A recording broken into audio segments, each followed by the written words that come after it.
Welcome back to students. आज हम लोग इलेक्ट्रोकेमिस्ट्री का most important topic non standard conditions में नेस्ट इक्वेशन, सबसे मोस्ट इम्पॉर्टेंट टॉपिक इलेक्ट्रोकेमिस्ट्री का डिस्कस करेंगे।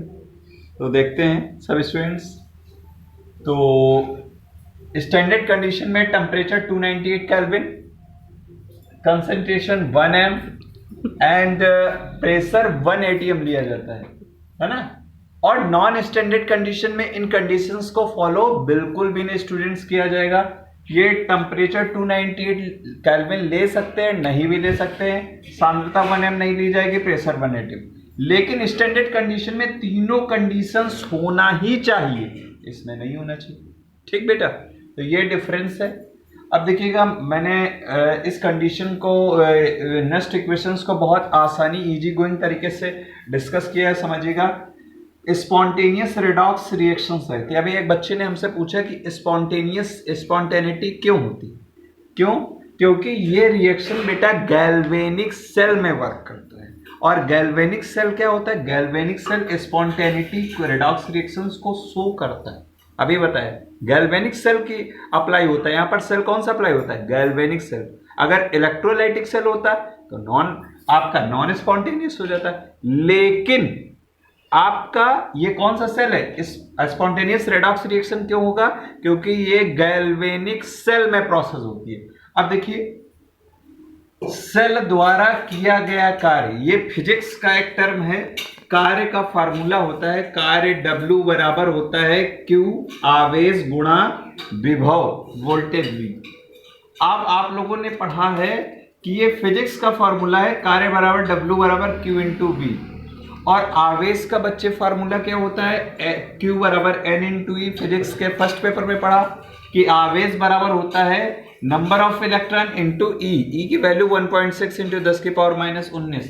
लेकिन ये E जो है, अगर ये if 1 mole of electron are following then the total charge of following to the circuit. अगर 1 मोल इलेक्ट्रॉन की बात की जाती है तो 1 मोल इलेक्ट्रॉन्स को मैंने अभी फैराडे के रूल में निकाला था कि 1 मोल का मतलब 1 वैसे E की वैल्यू होती है 1.6 10 की पावर माइनस 19 होती है। E की वैल्यू क्या होती है? 1.6 इंटू 10 की पावर माइनस 19। लेकिन यहां पर बात की जाएगी मोलों की, तो मोल में हम लोग गुणा किससे कर देते हैं? 6.023 इंटू 10 की पावर 23। इस वजह से ये आ गया होगा। कैसे आया? तो ये 6.023 से जब गुणा कर देते हैं तो वो आपका F में कन्वर्ट हो जाता है। और ये जो F है, F की वैल्यू क्या होती है? 96,500 कूलम। और V का मात्रक भी वोल्ट हो, चाहे ई सेल बोलो, ई सेल का भी मात्रक वोल्ट है, क्योंकि दोनों विभव ही है। इनको प्रदर्शित करने के दो तरीके हैं। ई सेल को भी वोल्ट में तय करते हैं। अब देखिएगा, ये Q बराबर NE होता है। अब Q की जगह हम क्या लिख सकते हैं? ये NF लिख दो, और V की जगह क्या लिख देंगे? ये E से लिख देंगे। Putting these value in equation first में रखते हैं, तो these value put in equation first में जब रखेंगे तो W बराबर क्या हो जाएगा? NF E cell. अब देखिए, स्पॉन्टेनियस रिडॉक्स रिएक्शन है तो आपको पता है स्पॉन्टेनियस में डेल्टा G की वैल्यू कैसी होती है? निगेटिव। फर्स्ट ईयर में you have study in the thermodynamics chapter, तो थर्मोडायनेमिक्स से आपने ये पढ़ा ही है। अब देखिए, स्पॉन्टेनियस का मतलब एनर्जी, ये माइनस में क्यों होगा? प्रक्रम स्वतः कार्य करेगा, अपने आप काम करेगा तो एनर्जी डाउन होगी, एनर्जी डाउन होगी तो निगेटिव होती जाएगी। इस वजह से एनर्जी आपकी निगेटिव होती है। जब हमने इसमें तो फिर आपका स्पॉन्टेनियस है तो W बराबर किसके? चाहे एनर्जी का भी मात्रक जूल होता है और कार्य का भी मात्रक जूल होता है, तो ये दोनों एक दूसरे के समतुल्य बराबर होते हैं। तो W बराबर हमने मान दिया माइनस डेल्टा G। क्यों माना? स्पॉन्टेनियस रिडॉक्स रिएक्शन है इसलिए माइनस शो कर रहा है। और W बराबर इस वैल्यू इन इक्वेशन। अब देखिए, इनको हमने रख दिया इक्वेशन फर्स्ट में, बराबर हो जाएगा NFE सेल।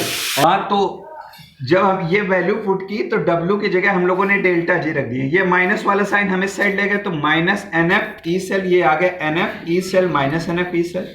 अगर हम इसको स्टैंडर्ड कंडीशन में शो करेंगे तो डेल्टा G की वैल्यू यहाँ पर आपकी निगेटिव थी, निगेटिव से आपका डेल्टा G बराबर माइनस NFE सेल।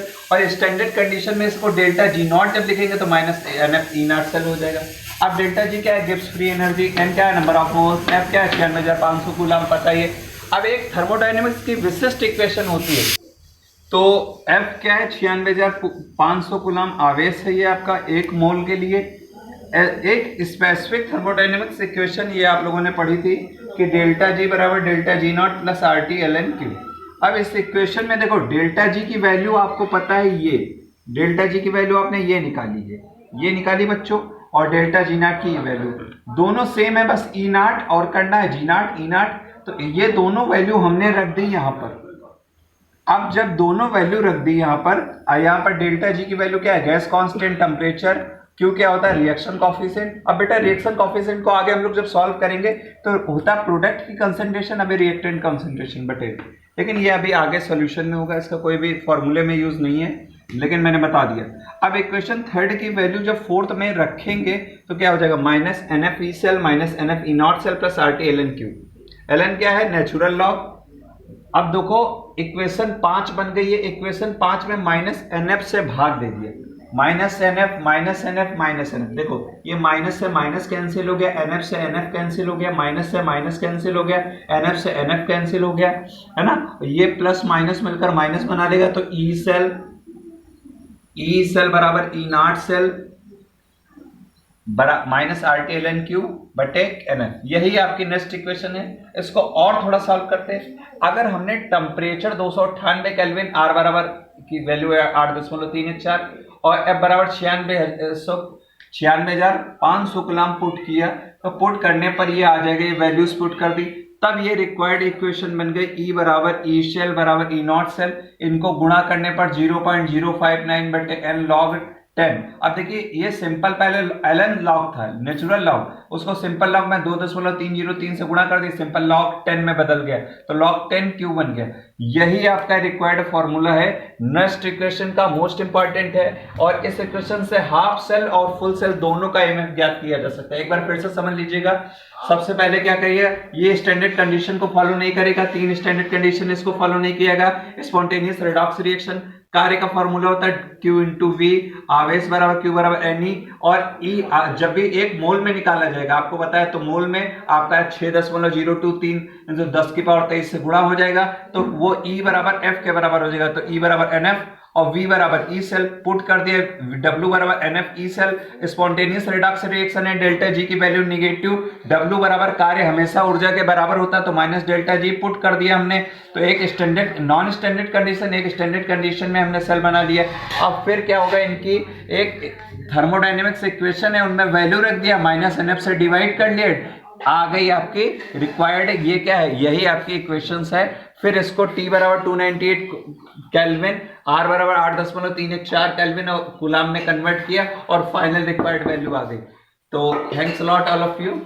आज हम लोगों ने नॉन स्टैंडर्ड कंडीशंस में नेक्स्ट इक्वेशंस लिया। एक बार स्क्रीनशॉट सभी बच्चे ले लीजिएगा।